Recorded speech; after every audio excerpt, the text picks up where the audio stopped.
How to check who you recently unfollowed on Instagram. Here's how. Initially open the Instagram app on your device and make sure you are logged in. Next, tap on your profile icon at the bottom right corner. Then click on the three horizontal lines at the top right and select Account Center from the menu. Now scroll down and choose your information and permission. Now select Download your information.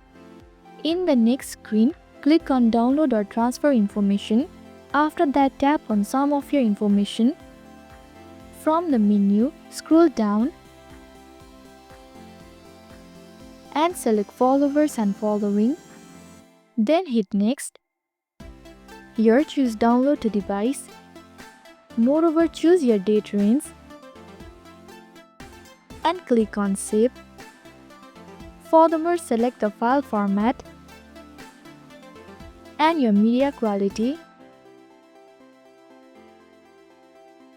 Once selected, hit the Create File button. Instagram will then prepare your data. When the file is ready, download it and you will be able to see all the accounts you have recently unfollowed on Instagram. And there you go. I hope this video helped.